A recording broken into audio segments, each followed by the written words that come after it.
at that point in time, Signet had sort of developed as kind of the classiest of the Regency romances. And there were some other little attempts, but with Signet, even their print runs, which were considered quite healthy then, were like, for the Regency, they were like 60,000. And then on the second book, I remember I got the plot idea, and I told Hillary, we were down in Wall Street at a restaurant, and we were having lunch, and I said, well, Hillary, I said, the only thing is, there was no sex in Regencies. Absolutely zippo nada. And I said, I've got a plot, Hillary, but, I want sex in it. And it was at that point, which rarely happens, but it was an utter lack of noise in the restaurant. And everybody was like on point. And we got a good laugh out of that. And I told her what I wanted to do. And she grinned and she said, go for it. And as a result, the print run jumped up to like 130,000. That was the voice of Catherine Coulter, author of more than 80 novels, including some of the earliest Signet Regencies. We'll talk with Catherine about her time at the beginning of the Signet line, her work adding sex to Signet Regencies, and how she evolved into historical romances, and then, of course, into her longstanding career as a thriller writer. This is Fated Mates. I'm Jennifer Prokop, a romance reader and editor. I'm Sarah McLean. I read romance novels, and I write them. You're about to hear a great conversation with Catherine Coulter. We're not going to spend a whole lot more time introducing it. We'll talk more on the back end. So without further ado, here is our conversation with Catherine Coulter. We try really hard not to do all the fangirling, but I have to say The Sherbrooke Bride was like the book of the greatest joy of my life when I read that book right when it came out. And so I'm really very delighted to be talking to you today. And thank you so much for making time for us. Well, thank you for asking me. And I am so delighted that you like The Sherbrooke Bride. It seems to be everybody's favorite, and it's an 11-book series. Well, we're gonna get into why and why you think it is. We are in our 4th season of this podcast because we really love romance novels a whole lot. And over the last year, we have been interviewing many of the people who we believe built the house of romance, so to speak. And part of the reason why we're doing that, and I'm sure you've noticed this, is that romance doesn't get a whole lot of attention from the world at large. And we feel like it's really important to collect the history of the genre as much as we possibly can. So these conversations, what we're calling Trailblazer recordings, are really conversations that are very far-reaching, and we want to talk about all things you. And I know that you have a book out next week, so we want to talk about that too. But hopefully you'll give us a sense of your life through writing and through romance. But we are both really thrilled to have you. Well, thank you very much. Those were lovely things to say. And it's true. It's true. I'll never forget when I started writing. Oh, yes, I'm a writer. What do you write? Children's books? that was the most regular, and then I think romance was next, and you are almost embarrassed to say, well, yeah, you idiot. I mean, I want to make some money. And women are 85% of the retail market, so excuse me. Yeah. Anyway. Yeah. So I think you guys are doing a wonderful thing, and getting the history down, that's very good. Catherine, can you tell us about how you started reading romance? Well, my mother would read aloud to me when I was like 3 years old, and she read everything. But my very, very favorite author is Georgia Hare. Yeah. And I believe she died in 1972. And she was the one who started the Regency genre. Yeah. You knew you've read her, right? Yes, we know hair. Oh, okay, yeah. So I still think she's the class act. And I've always in teaching, always say you're allowed 3 exclamation points a book. Okay, that's it. And she uses exclamation points after nearly every sentence, but it's okay. It's the weirdest thing. She does everything that you shouldn't do, and it's wonderful. So, which goes to show there really are no rules. Right. But I don't think many people are on her level of just delight, sheer delight. What was your favorite Georgia hair? Well, my favorite is Devil's Cub. Gotcha. That was a good one. I mean, which probably tracks very well with you'll be unsurprised that then I really fell in love with the Sherbrooke Bride and lots of other books with similar heroes there. So we call them assholes. Who are somewhat redeemed, but not all that much. Yeah, well, it's, romance in many ways has not changed all that much, right? What about you, Catherine? What was your favorite hair?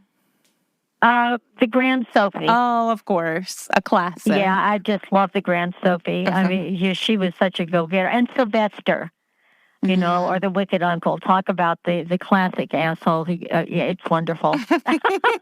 So you are reading hair and you're reading sort of voraciously. Tell us about your life at this point. So it's the, where are you living in the world?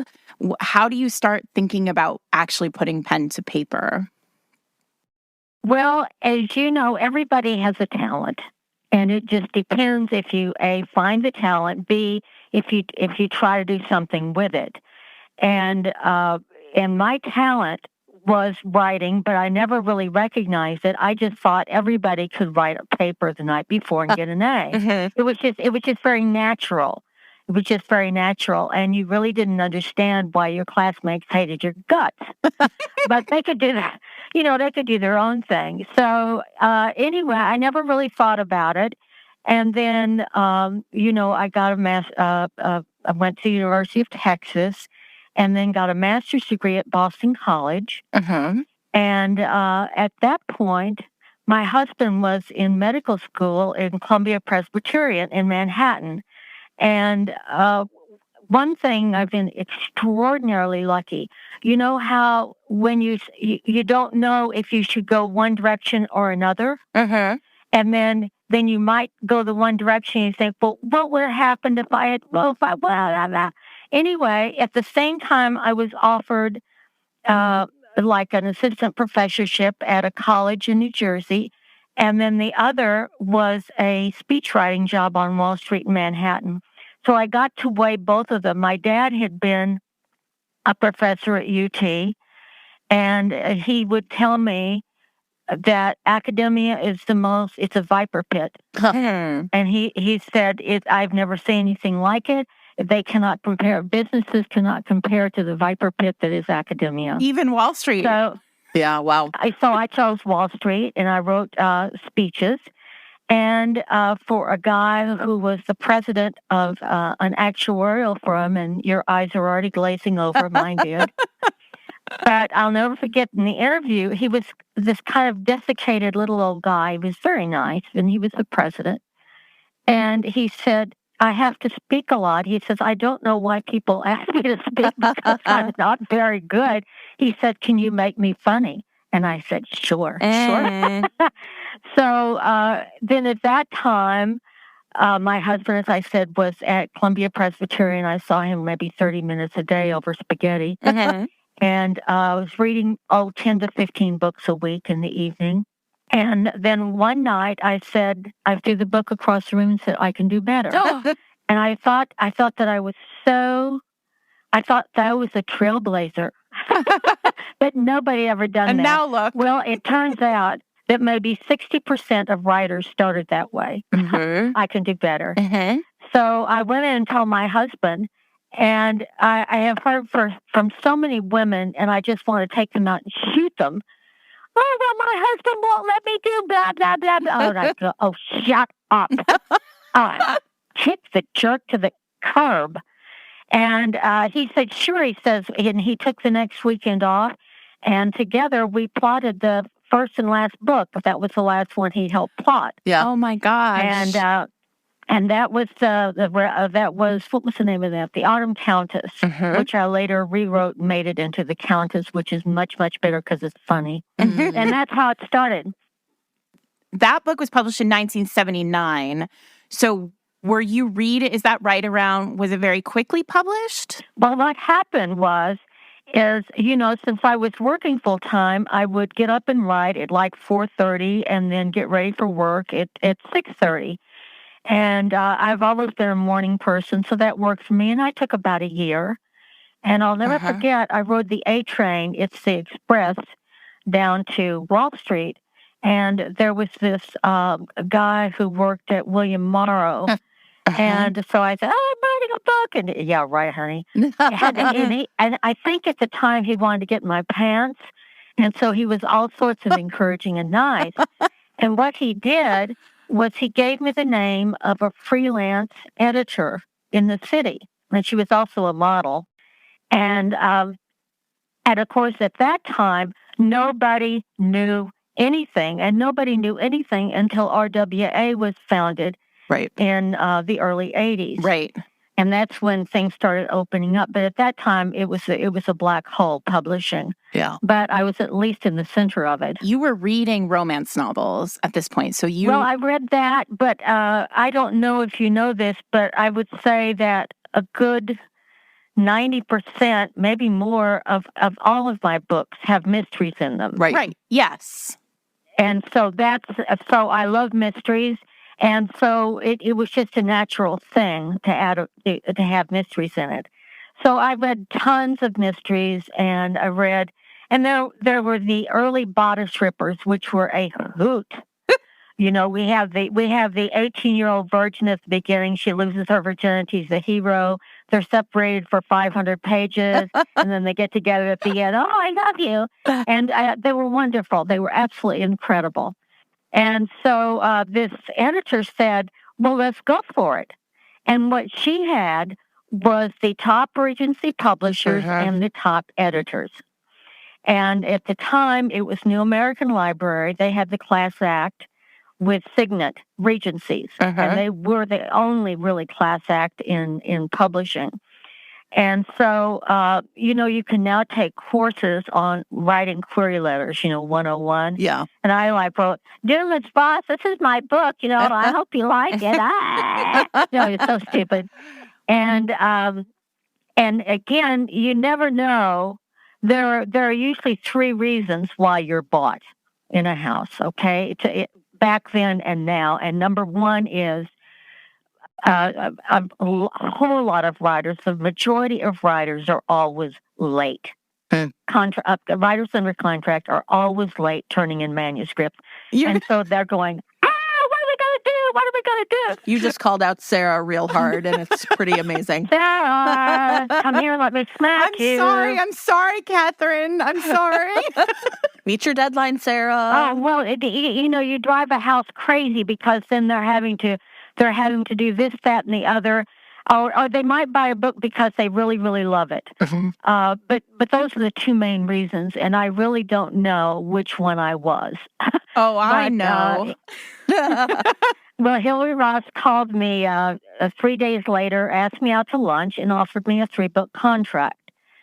So, I was very, very lucky.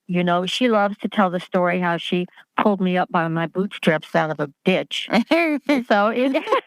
And that could have been true, I guess. And she still lives on the west side of New York. Oh, that's great. She was a character. And so it was very strange, but she loved my book. So what could I do but love her back? Of course. I didn't have an agent. And so when the 3-book contract was coming up, because I was such an idiot and didn't know anything, I asked my editor if she could recommend an agent. And so, of course, she recommended a very good friend of hers. And so I realized that I could have negotiated myself a better contract. So that's how it all started. And so Hillary Ross, did she found the New American Library? So for people who don't know, New American Library became Signet, correct? No. New American Library was subsumed by Putnam. Okay. Yep. And then Putnam, of course, was subsumed by Random House. There used to be the big seven sisters in New York, and I think now we're down to 4. Right. We won't go into Amazon, who just did wonderful things. I am currently holding up an original copy of The Rebel Bride. Look down at your app right now, and you'll see the covers of the original Signet Regency. So could you talk a little bit about Signet as a line? Because we talk a lot here about category romance, but we haven't talked really at all about Signet, which is one of the reasons why we were so excited to have you come on, because we want to talk obviously about your historicals and how much of a powerhouse you had become. But in those early days at Signet, what was the vibe? What were people thinking there? Well, at that point in time, Signet had sort of developed as kind of the classiest of the Regency romances.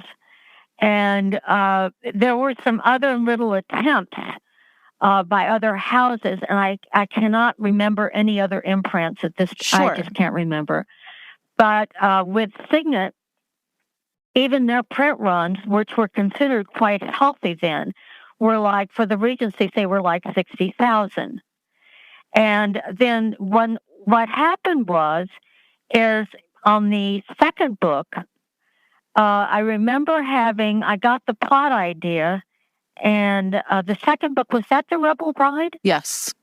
Okay, and I told Hillary, we were down in Wall Street at a restaurant, and we were having lunch, and I said, well, Hillary, I said, the only thing is, there was no sex in Regencies. Absolutely zippo nada. Right. And I said, I've got a plot, Hillary, but, I want sex in it. And it was at that point, which rarely happens, but it was an utter lack of noise in the restaurant, and everybody was like on point. And we got a good laugh out of that. And I told her what I wanted to do, and she grinned and she said, "Go for it." Oh, great! And as a result, the print run jumped up to like 130,000. Oh, look at that! They were like, because everybody loved it. Yeah. And then then Joan Wolfe, who's a friend now, always, and she was at Signet at that time, and so she stuck her toes in. But that was really the start of putting sex in Regencies. It was not discreet. In those days, they truly were bodice rippers, and the sex could be extraordinarily explicit. And I did extraordinarily explicit sex, I think, through the Sherbrooke Bride series. And even toward the end of that, I just kind of lost interest in it and really spent much more time on the plot and the characters because I'd read so many books. And I'd go to conferences where editors would say, now you want to have a sex scene every 3 chapters or every 20 pages or whatever. And it was like it was gratuitous. And that's when I realized you don't want anything gratuitous in a book because it pulls the reader out of the book, which it did me, and I'm a reader, a big reader. So what are you doing? Who cares? These are just parts, and it doesn't mean anything. In other words, most of the time, the sex scenes did not forward the plot. They detracted. They were just blah. They were just thrown in. So, and I just kind of lost interest in it. And so that's when I just kind of went down, and stopped with explicit sex. And most people didn't. In fact, today, again, I wish that people writing romance would not depend so heavily on this really, really explicit sex because it's not necessary. And if you're going to do a sex scene, you want to have humor in it. It shouldn't be body part A and body part B and, oh, this is so serious and blah, blah, blah. No. Blah. Anyway, all right, I'm now off my bandwagon. That's okay. I love a bandwagon. This week's episode of Fated Mates is sponsored by Cara Dion, author of Indiscreet. All right, here we go. You ready? Ready. On her 21st birthday, our heroine Min is stood up at the opera by some jerk, but there just happens to be somebody in the seat next to her. Very handsome, I'm sure. So handsome. They have an instant attraction. They bond over their love of music and opera, and they have a one night stand, as one does. They leave the opera immediately and have a one night stand, Moonstruck style. Moonstruck style. I love it. Exactly. So, except, Jen, what do you think happens the next day when Min goes to her university opera program? Is he her professor, Sarah? Oh my God, he's totally her professor. Totally. So, You could not be more delighted by this, and I love it. My favorite. This is my favorite. I cannot wait to read this. This one is for anybody who, like me, loves a professor-student romance. This is very forbidden. It's all about secrets, and there's a little bit of an age gap in here if you like an age gap romance. And all I have to say about this is it sounds freaking great. There's a secret, dark shadow from Min's past makes their entanglement even more complicated. And this is my favorite part. And the music that drove them both forward and bound them together could also be the thing to tear them apart. Amazing. You can find Indiscreet in print, ebook, and on KU. You can find out more about the author at caradion.author on Instagram. Thank you to Cara Dion for sponsoring this week's episode of Fated Mates. So you wrote 7 signets and 7 regencies, and then you moved to what you call historicals. So, well, no, I call them hystericals. Oh, amazing. Yes, I wrote long hystericals. So, and that was interesting because at that point, after I finished that contract, I had the brain to say, I think I need a real agent. Yeah. And not the editor's best friend. Uh-huh. I had met Peter Heggie, who was the secretary of the Authors Guild in New York. So I gave him a call. We had moved to San Francisco because my husband had was doing his residency here at the University of California, San Francisco. Uh-huh. And of course, a writer is totally portable. And at that time, my company, I was kind of the golden last. And so they even moved me out here to do a job that I had no knowledge that I couldn't do, because it was like installing a computer system on the West Coast. Okay, Right, honey, I can't even do Zoom. All right. So anyway, that's neither here nor there. But I called Peter Heggie from San Francisco and told him I wanted a female agent. Mm-hmm. And so he gave me the name of 2 women, and then he gave me 1 man. And so when I came back to New York on business and so forth, I met these people, and I swear to you, I do not even remember the women's names. I went to William Morris. They're a great big agency in New York, and I met with the guy he recommended. His name was Robert Gottlieb.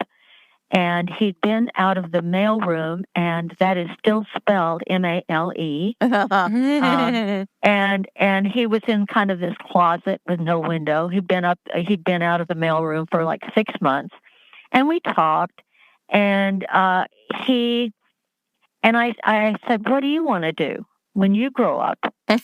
And he said, "I want to be on the board of directors of William Morris by the time I'm 45." So I never forgot that. Mm-hmm.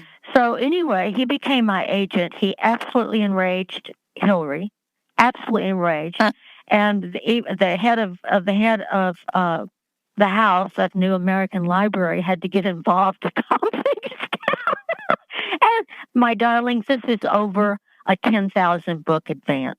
A $10,000 book advance. Mm-hmm. I mean, because we're back in 1980. Sure. Okay, 1981.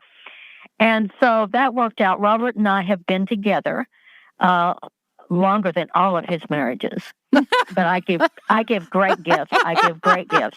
So you're the reason why. Yeah. Oh, boy. And I'll never forget this, just to the side. I'll never forget he called me in 1987. And he was hyperventilating. He was so excited. And he was on the board of directors of William Morris, and he was 37. Oh, that's great look news. at that. Yeah, so it's a great story. And then he got outsharked by Michael Ovitz in 2000 and then started Trident Media. And so that's, that started a new chapter of his life. And he also married Olga, who was an orienteer at Olympic in Russia. Wow. Oh, he's a Russian fanatic. Anyway, and so they're still married. They have 2 grown kids, well, almost grown kids now. So everything is good with him. And as I say, we've been together for Wow. how long? I mean, years That's and a long years time. and years, well over 30 years. In the mid-'80s, Bob DeForio, who was on the sales team for New American Library, he became the head of the president.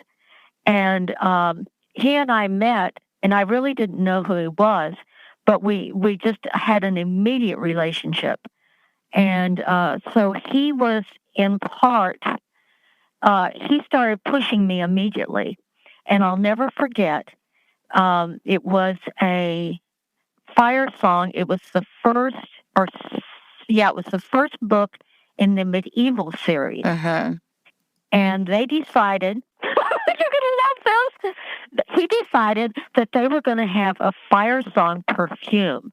So they attached these little vials of perfume to all the books and shrink wrapped them. The problem was, Oh my God.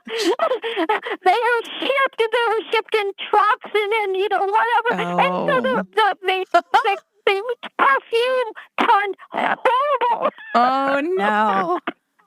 Oh, and I must have gotten 2,000 emails saying, "Why not emails? Letters saying that."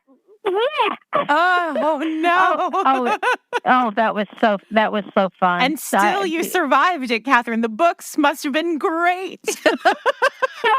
Oh, things just, there's so many just cute little things that happen through the years, That song series, I mean, I think I read every one of those books a dozen times. I would get one and then just read them straight through and then immediately start again. And I wonder if you could talk a little bit just in general about what it was like writing. When we talk now about, when we look back on the 70s, the 80s, the early 90s, that period of time really felt like the heyday of romance. Like, it's never been like that since. It was the golden age, I call it. It really was the golden age. Do you feel like you knew at the time what you were a part of? Oh, no, you never do. Yeah. No. I look back now and realize it was the golden age. And, of course, this was pre-Amazon. And everybody was just, the print runs were outrageous. They were over 1 million copies. And That's wild. It was a wild time. But you really, you're writing, and then a book comes out, and it does like this, and when we get a contract, and we're going to conferences, and you just don't think, wow, I'm a part of the golden era, because at the time, you're still a part of it. Yeah. And you're not looking back. You're looking forward always. And what are tell us a little bit about what the readers are like at this point. Like, what are these conferences like? I think the last one was an RWA, but when I compare it to the ones throughout the years, they're not that different at all. Okay. They're really not. I will tell you, there were the big writers, like Janet Daly was huge then, absolutely huge. And I remember she would travel to a conference with her handlers. Okay, there'd be her personal handler, and then there'd be somebody from the publishing house, and then they would answer most of the questions. But in the other workshops, by the unsuperstars, you had then, as you had now, is people will stand up and say, okay, you want to do this, this, this, and this, and don't do that, and don't do this. And people are out, they want to get published. That's what they want more than anything in the universe. And they're taking wild notes. Yeah. And I can remember thinking then, this is nuts. What you want to do, darling, is to write a good story. Forget the rest of this shit. Okay? Yeah. And I just had a few do's and don'ts. But mainly, even back then, I'd say, sit your butt in a chair and write. Yeah. You cannot edit a blank page. And, it doesn't matter if you write crap. It really doesn't, because now you have something to work on. And, but people, they would preach. There was a lot of preaching because I'm published and you're not. And it was just, and I don't know if it's still like that today. It was in, the last time I was at a conference, it was more or less like that. And these were kind of superstars like, what's her face? She retired and stopped writing. Lavelle Spencer. So you had, again, a huge disparity between the superstars and the people who desperately wanted to be published. This has been true forever. Yeah. Forever. So can we, while we're talking about other authors, could you give us a sense of who was your community? So you're very busy. You have a day job, a high-powered day job. Your husband is studying. No, I quit my job in 1981 because I could no longer afford to work. Right. It's the dream, right? Right, yeah. Of course. Yeah, so I was full-time writer from 1981, got a computer in 1981. It was $10,000. It was a Vector. Wow. And it had a 5-inch floppy disk and took a week to learn how to do it, but I expected that, knew it, but it got rid of all the crap, because if you made mistakes before on an electric typewriter, you had to retype an entire page. Right. But, you just press a little button and crap's gone. So it was an amazing, amazing thing. Graham Greene, another writer, I'll never forget, he said in the mid-'80s, "You're not a real writer if you use a computer." And I was saying, "You idiot." Oh, Graham. That's cute. That's cute, Graham. Oh, Lord. So in 1985, I was in Houston. I had a couple of political writer friends who sort of dropped out a little bit later, dropped out of the picture. But in 1985, I was in Houston, and this is when Rebecca Brandywine was really big. Oh, yeah. And her mother, so she really wanted to have lunch with me, and I said, well, this would be fun to see what she has to say. She was an agent, Rebecca's mom.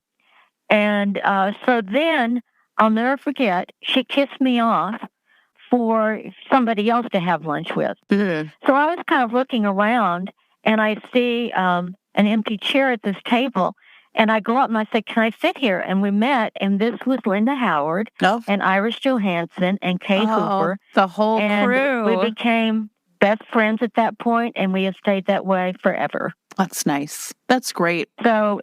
Yeah. And my gosh, and all four of you you're still all writing. It, that's rare when you make a group of friends when you're young at the job and you're all still there. Yeah, and everybody became successful. Everybody, all four of us, which was very good to happen, because you wouldn't want one or two people not as successful as you when we go on trips and stuff together. So it worked out very, very well. I don't think there was, no jealousy. Everybody was very supportive of everybody else. So it worked. So around this time, one of the things that's interesting is you really had a productive period in the 80s where you were writing historicals.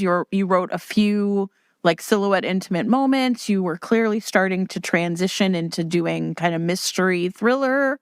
How did this, did you feel like you got guidance through this process, or was this something that you just really were these are the things I want to write? Well, that's a good question. I remember, I think it was in 1985, and we were in Europe on a train in Switzerland, and this entire plot came into my brain, which had never happened before, and it was contemporary. I said, "Go away, I don't want to write contemporary. Go away." And it didn't. So I wrote it when I got home, and I realized it was a short contemporary romance, and I had no idea what to do with it. So I called a friend, Debbie Gordon, who's no longer writing, but she was very big at that time at Silhouette. And she said, okay, she said, this is what you tell Robert, this is what he wants to ask for. And so I did it, and he did. And I was with Leslie Wanger. And so it was a 3-book series: Aftershocks, The Aristocrat, and Afterglow. And she said, okay, now I've got the A's. What are the B's going to be? And I said, honey, there ain't no more water in this well. And so it was just those 3, but they were fun. They were like a little dessert, a little dish of sorbet, you know, because they're only about 65,000 words as opposed to 110,000. And no, there was no guidance in 1988. It was. The idea came to me. It wasn't a plot then. It was just an idea. Just to back up 1 second, this was False Pretenses, and it was my very first hardcover, and it was a romantic suspense. You know, not a suspense thriller, a romantic suspense. And the heroine was a concert pianist. And they, you know, when you change genres, the most important thing you want to do is to eliminate as many unknowns as you can. And I picked up the piano because I'm a pianist. My mother was a concert pianist, organist, and I knew everything about it. I knew all the music. So I knew what I was talking about. Yeah. So we're in New York City, and then it was, of course, a mystery. And but it was a romantic suspense because you can't be a romance unless there's a central core that's a man and a woman getting together in a relationship, and then everything else can be around it. Doesn't matter. It can be, you know, Mars, or it can be murders, or it can be anything you want. But to be a romance, you have to have the central core being the relationship. And so that's what it was. So they wanted to push it as this. I don't even remember. I said, no, it's a romantic suspense. So they said, okay. And that was the first hardcover. And then I wrote probably 4 or 5 more contemporary romantic suspense, which were a lot of fun to do. So anyway, I was writing probably 3 or 4 books a year. And, you know, it's easy. Now, of course, I write, never mind, because now I'm an elder. But anyway, I was writing a whole lot of books a year, and I'll never forget. Then Putnam had bought, as I said, New American Library. And the head of Putnam was Phyllis Grand. Yes. She's probably the best woman publisher she was in the world. I absolutely would kill for her. She would call me up and say, Catherine, I need a quote. And I said, what would you like me to say? You know, I mean, whatever she wanted from me, she got, because she was absolutely wonderful. And they went back to New York, and there was this big round table at the plaza in the tea room there in the court. And I was introduced to my new editor. And they made an offer that was just outrageous, absolutely outrageous. I will not tell you what it is, but it was outrageous. And so I went there, and what they wanted was the hysterical romances. And so hysterical romances. Well, I try to make them funny. I really do. Oh, one thing I wanted to add: talk about luck. Those first Regency, 6 or 7 Regencies, I went back and rewrote them. Yeah, I want to talk about that. And I made them so much better. I turned them into historical romances, and I made them funny. And then they hit the New York Times, you know, because we were no longer a Regency. This week's episode of Fated Mates is sponsored by Lumi Labs, creators of microdose gummies, which deliver entry-level doses of THC that help you feel just the right amount of good. You know what I needed to feel just the right amount of good recently, Sarah? Tell me. when I was getting on a plane. Oh, I think airports are just sort of like stressful places now. And I found that I took a gummy before we like got off to O'Hare and went through security, and it just was like a nice experience for me. I just felt like sort of my anxiety about the plane and all of the like hustle bustle of the airport was just a little, took the edge off ever so slightly. It was delightful. I love it. If you're interested in hearing more about microdosing, go to microdose.com and you can learn all about microdose gummies. They deliver a perfect entry-level dose of THC that help you feel just the right amount of good. And you can use the code FADEDMATES to get free shipping and 30% off of your first order. Links can be found in show notes as always, but again, that's microdose.com, code FATEDMATES. And thanks to Lumi Labs for sponsoring the episode. Did you go to Putnam and say, I want to rewrite these? Yeah. I said I really would like them because I think that they're kind of a bummer to me now. And I think I can make them 1,000% better and make them longer and richer and funnier and make the, and all that. So, and they said, sure, go for it. That's incredible. And so what is that process like? So this is the mid 80s. So it's only 5 or 6 years. It's sort of, it's not even a decade since they came out. So what was that process like as a writer to revise essentially yourself? So, right. At a distance. It was easy. It was very, very easy because the book was already there. Yeah. So I didn't have to worry about, oh dear, is that plot going to work here and there? No, I didn't have to worry about it. All I had to worry about was, let's make this really, really fun. Mm-hmm. Was it driven by, like, I'm a better writer now? I've had more practice? Or the rules don't apply to me in the same way anymore? Or both? Both. Okay. Both. And of course, Regencies, ever since Joan and I were big at Signet, Regency started changing. Mm-hmm. Well, they got sexier. Yeah, and that was because of Joan and me, which was and I can take credit for that, and so does she. Good. So that was fun. So you're at the Plaza. They won historicals.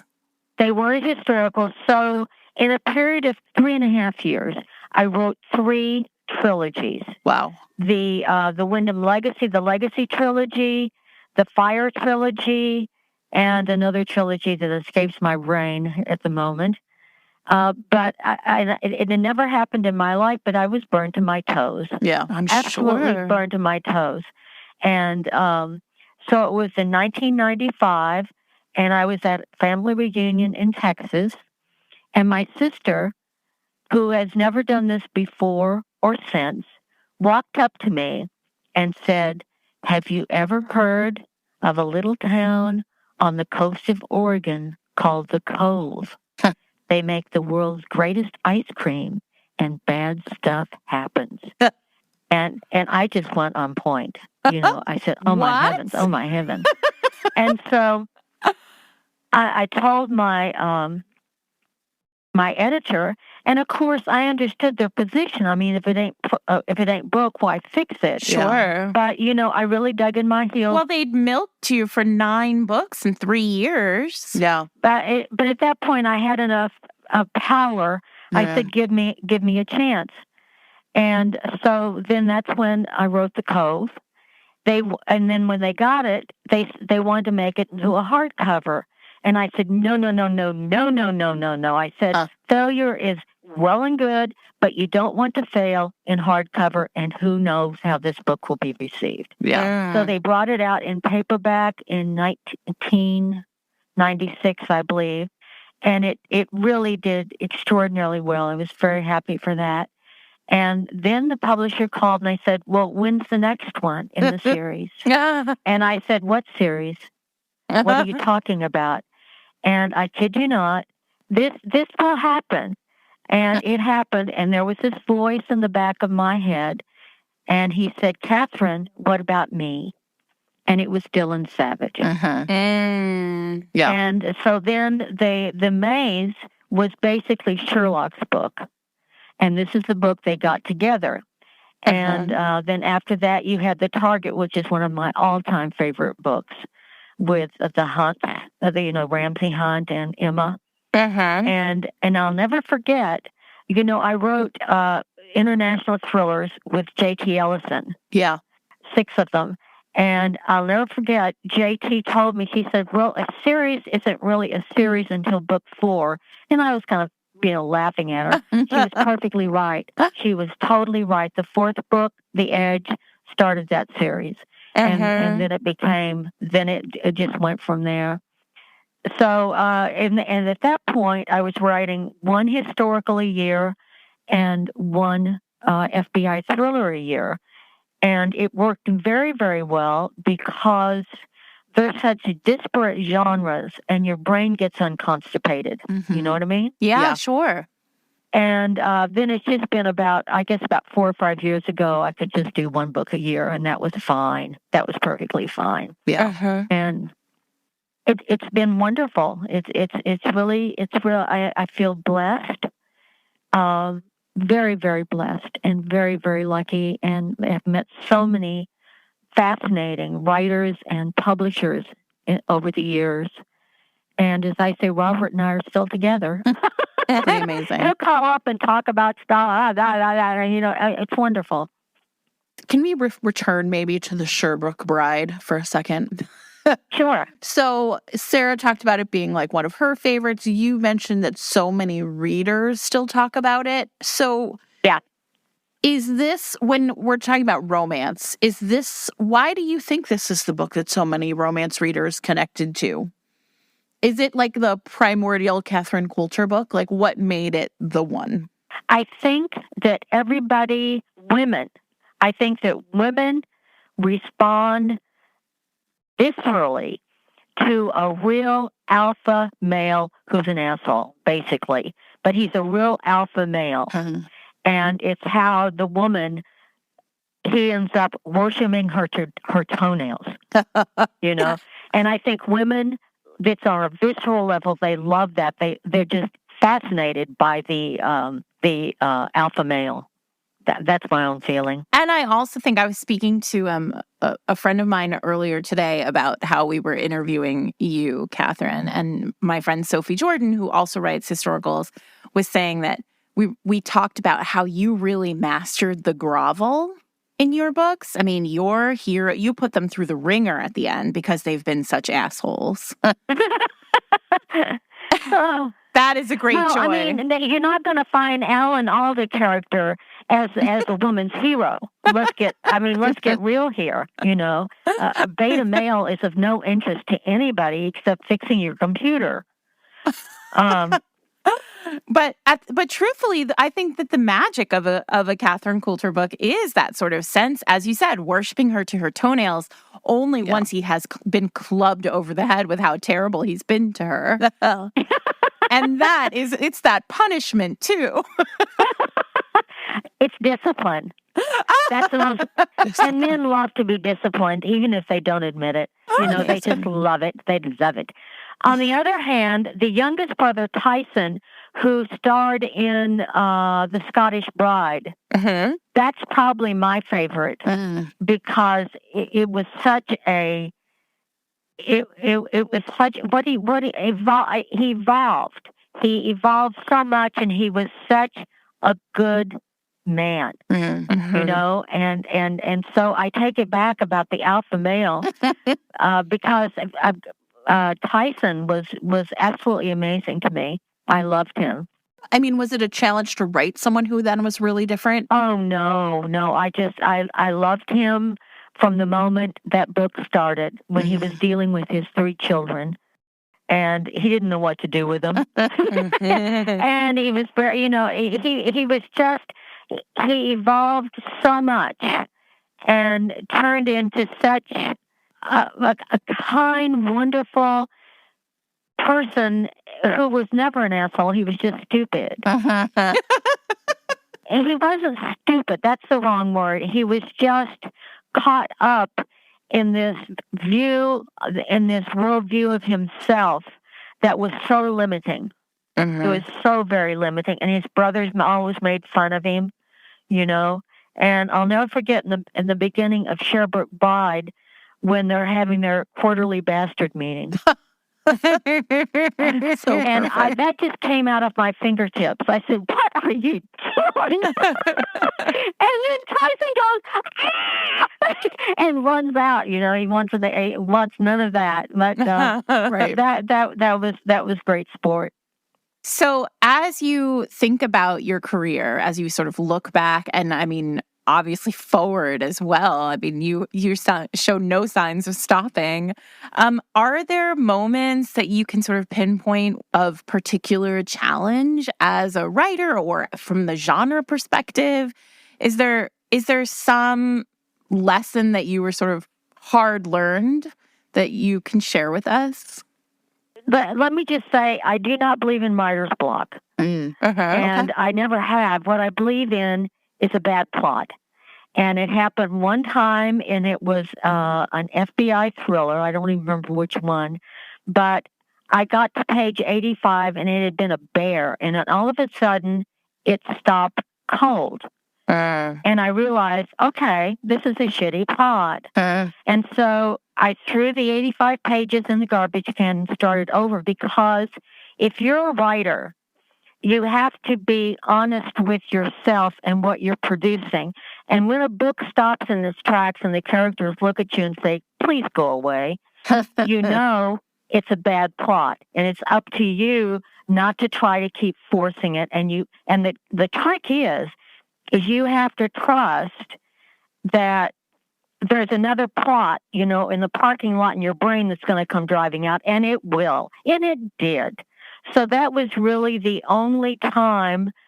But no, I'll never forget this might be interesting to writers. With The Cove, when I first wrote it, and my editor was the head of Berkeley, Leslie Gelman, a wonderful, wonderful editor and leader. And so when I first wrote The Cove, it was a brand new genre for me. And I wrote the entire plot out in the first 50 pages. And you know how she dealt with it? She called me up, she says, and she wanted to see what I was doing.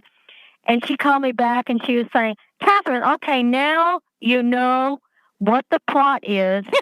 Tell me the story." Oh, I and love that's all that. she said.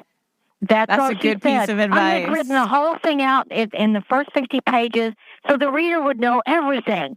Yeah. And then she was just so matter of fact. "Now tell me the story." And I did. Amazing. So a good editor, you've got to be lucky in your editors too. I know some authors who have had 9 editors at the same house, and this is never good. This is always sucky. So I've been very, very lucky in my editors. Who is your editor now, Catherine? My editor now is a brand new person. I'm with William Morrow, and her name is May Chin. She's fairly hands-off. I'd had David Heifel, and he had the absolute gall to retire and move to Tuscany. How dare! That's terrible. I was just cursing him.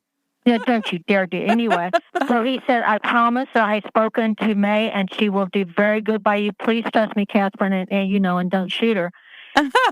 She's very kind, and to be very honest, my husband is basically my editor on the FBI thrillers. He can't write his way out of a paper bag, but he's an incredible editor. That's great. Since I've become an elder, I've slowed down. So I had decided with Reckoning, the book that's coming out next week, I don't want to be under contract anymore. I want to just write what I want to write, and then I'll sell it. And then they said, "Oh, please, that. And I said, "Okay, but I don't want, make it 2 years." "Okay, anything you want. No problem, not a problem." And so I'm on page 80, and the outline is due a year from this month. There you go. Well, so here you go. You can't stop. You can't stop. But, I guess 5 years ago, I was asked if I was a pantser or a plotzer, and I didn't know what they were talking about. but I'm definitely a pantser, you. Yes. Yeah. Yeah. Which means you're always rewriting and changing and Constantly. backward build-up, we call it. Constantly. Which is why it terrified me that you rewrote The Rebel Bride. So I was like, oh God, I can never go back. I'll throw it all out and start over. No. You don't understand. The book was there. Yes. And the plot was there. So there were no hurries. Now you're just putting on different tree ornaments. Nice. And different lights. I mean, it was wonderful. I bet. Catherine, tell us a little bit. I want to sort of just talk a little about the shift from Catherine Coulter, romance trailblazer, to Catherine Coulter, real powerhouse in thrillers. Was it an easy transition in the world? Meaning, did thrillers welcome you? I know that, it's tough. It's tough to be a woman writing thrillers in the thriller world. And I'm wondering, did you have that experience, or was it very generally welcoming? That's a very good observation, and the absolute truth is, I never thought about it. That's good. The first time, when they it took a while. They put the second book, The Maze, in hardcover, and it made the Times, but it wasn't in the top 5. But then they just kept getting stronger and stronger. And by the time I went to actually, I'd never been to BoucherCon. I was just not interested. And all my friends said they didn't like it. But anyway, Thriller Fest in New York City was a different matter. And by the time I started going to Thriller Fest, the FBI series was really well grounded. And was doing well. It wasn't like the 3rd, 4th, or 5th book. It was like the 8th or 9th book in that series. And there was never a problem. It was very welcoming. I really like Lee Childs. I just met a whole bunch of really, really nice people. Yeah. Men as well as women, like Lisa Gardner, who was such a sweetheart. And I can't remember other names at the point because I haven't been in like 3 years. But it was just very, very welcoming. And they made me, I think, the first year I went, it wasn't because I was interested. They had made me the interview of the year or something. I can't remember what they called it, where you're in front and you're interviewed by somebody, whatever. Anyway.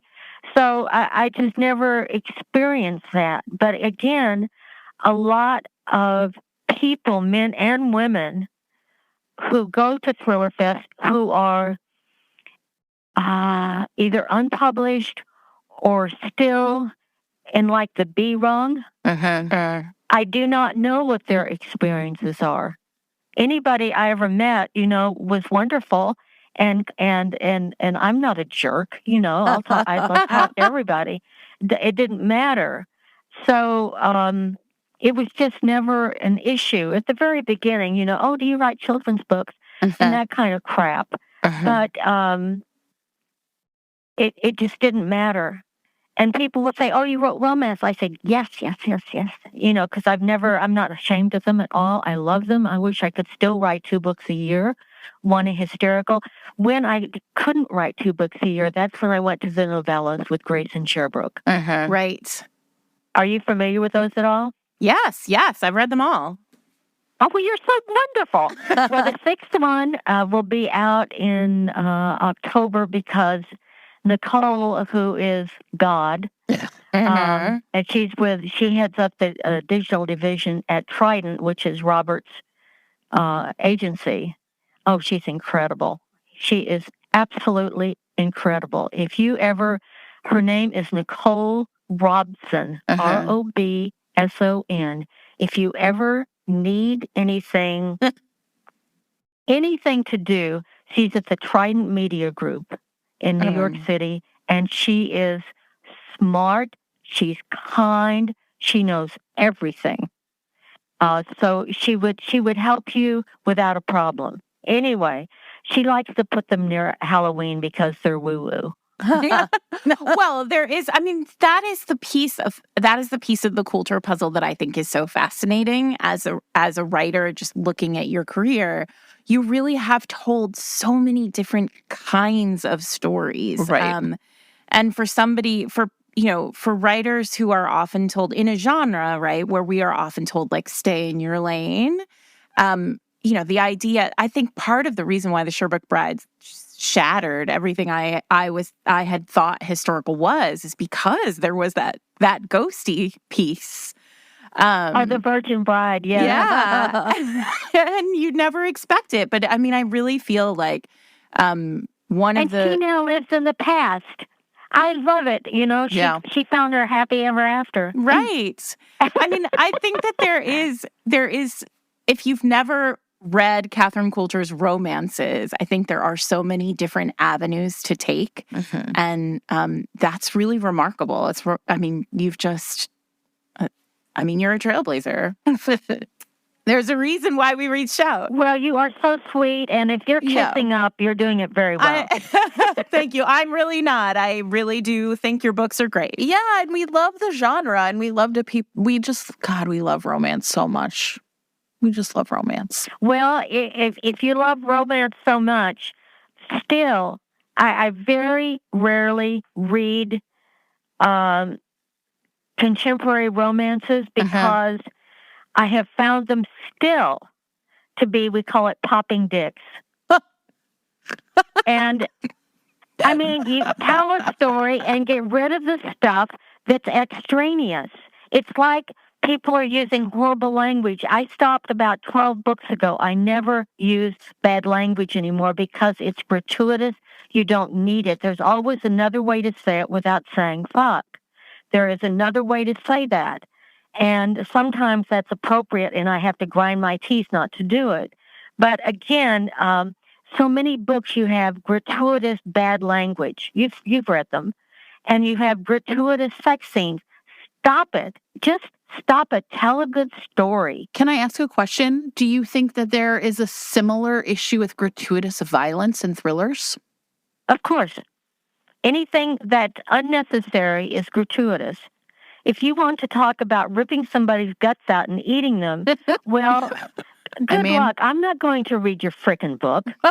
I'm not going to. Why? Right. Why do I care? Yeah. So you killed this person because of this, that, and the other reason. Get on with the story. Yeah, gratuitous violence. Those three things are the major three. You hit it on the nail. You hit the nail on the hammer there. Hit the nail on the head with a hammer. Okay, love that. I just hate gratuitous stuff. And in the romances, it's still rife. And I don't know why this is. I don't understand. It would seem to me that the genre would have weeded this out over the years, but it has not. Anyway, my soapbox is now in the closet again. Catherine, I wonder, we end all of our conversations this way. So, I hope you'll humor us.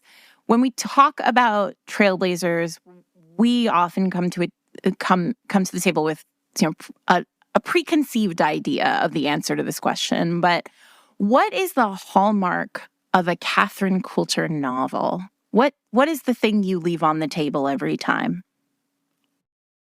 Boy, you guys are just full of good questions. Let me just do the address the FBI series. Yeah, is my promise to the reader is there is always justice at the end. Sure. And I will not kill off a major character. But there has got to be. It's always a good ending. Justice. We always have justice at the end. So there's no what's the word? Existential crap going on that leaves the reader wanting to shriek. No, it's done. This chapter now is done, handled. Although I do bring characters back.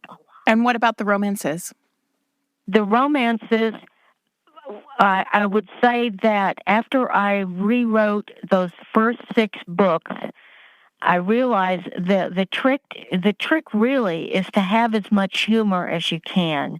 And if you're dialogue driven, which I hope most writers are, because after a page and a half, and this is another thing romance novels do. Wow.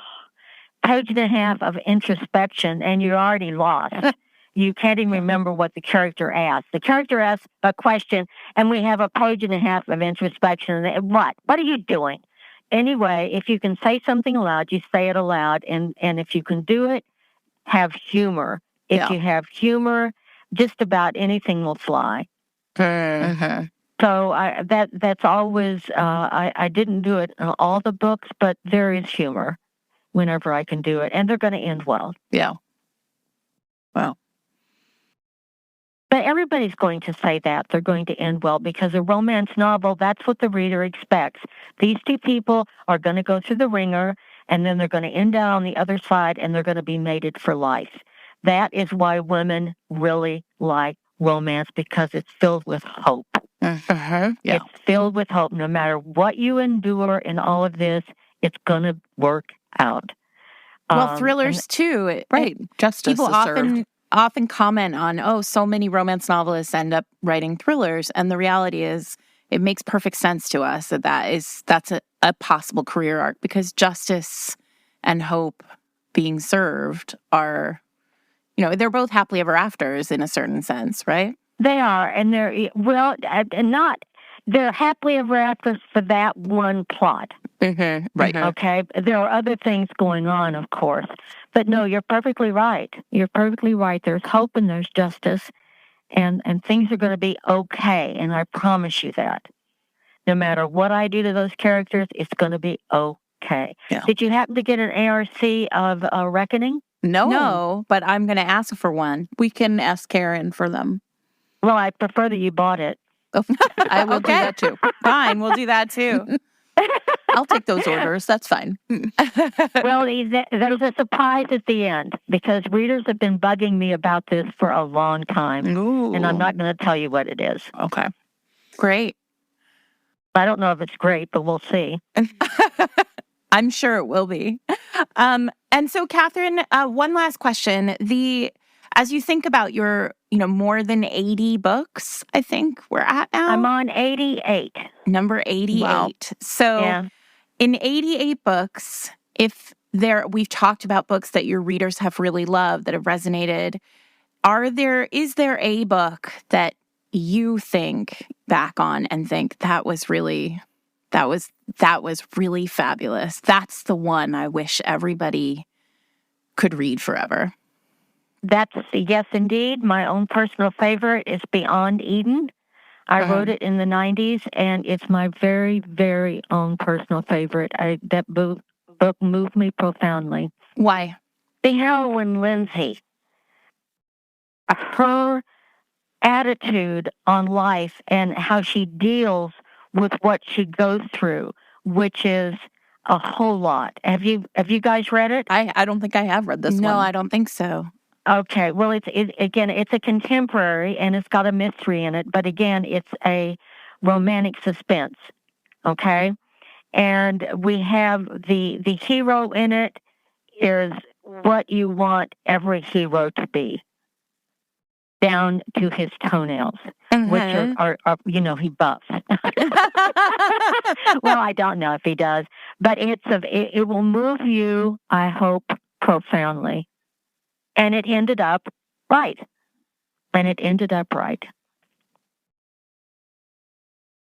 Wow. What's amazing?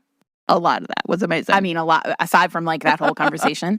What's amazing is a lot of these interviews, it's as though no one has ever asked these women to talk about their life in romance. I mean, I think a lot of people have not been asked about that. Right. And so the stories are just wild. One of the things that is really persistent in this generation of authors that we've interviewed is kind of their success feels really predicated on whether or not they were lucky enough to find good people. And it was really clear from talking to Catherine Coulter that she felt really lucky and found a lot of really good people, not just friends, author friends, not just her husband, but in publishing itself. Yeah, an agent who she felt supported by, editors who she felt were really doing the best work for the books. And I loved that story about the Cove, about when the first book. I mean, I loved the whole story about her sister giving her the idea, et cetera. But also I loved that she went to Leslie Gelbman, who we've talked about before because Leslie was Nora Roberts' editor and was J.R. Ward's editor. So, Yeah. And Jane Ann Krentz's editor. So, I mean, somebody who is in the ether as an important voice in romance. But when she talked about Leslie Gelbman responding and saying, okay, so this is the plot, but where's the story? Now tell me the story. It's so remarkable when you're right. I mean, an editor just could have easily said, this is not going to work for you.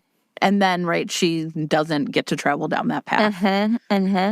So I think that part I was really interested in because it feels like, and I think this is, you obviously are in publishing in a way I'm not. It is clear to me when I talk to people, to other authors now, that there's still a real sense of, it takes a village to be a successful author in publishing. And who is that village and who's supporting you and, or your awareness of them as people that have helped you along the way.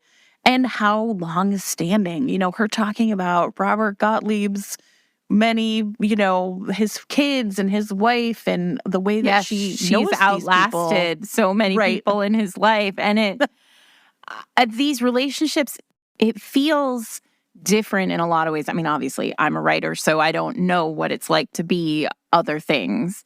But I did for many years have a job in corporate America, and the relationships don't feel quite so personal in those jobs. I mean, but this long-standing editorial relationship, long-standing agent relationships, these relationships where somebody knows your kids and knows your family. And we talk about books being orphaned, authors being orphaned by their editors, and it really does feel that way. We now are smart enough and record these kind of right after we're done. Immediately after the conversation. Just got after and so it's interesting because the first thing you think of is sometimes not necessarily, but I was really interested in her talking about the golden age of romance.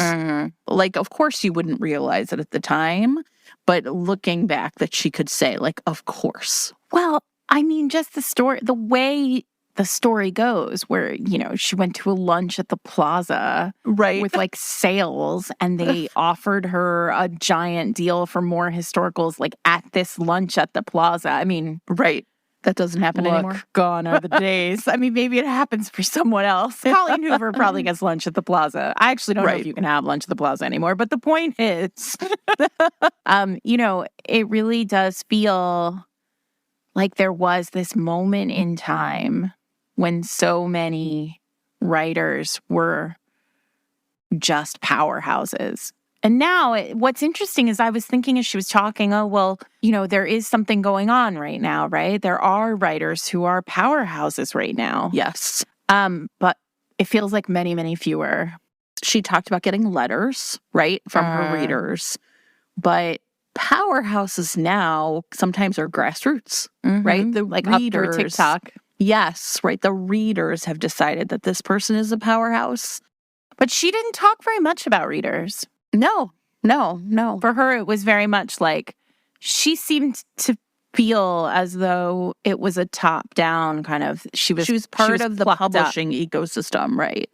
And I thought that was also just really interesting to consider the way our relationship with authors have changed. But at the same time, she's really plugged into Facebook. She updates it every day. This is not someone who is disinterested in the reader's experience, but just how that's one big thing that seems very clearly different. Yeah, I was grateful to hear her talk about burnout because it's something that I think a lot of us are thinking about right now. 9 books in 3 years in the early 90s. That was a lot. That is a ton of work. And it feels like that was a huge ask from her publisher. And I'm glad that she talked about just like her brain kind of just fizzing out and needing to have a moment of something completely different to rejuvenate herself. I loved a lot of that conversation because I think that she is one of those people who made a career of writing as a writer and has evolved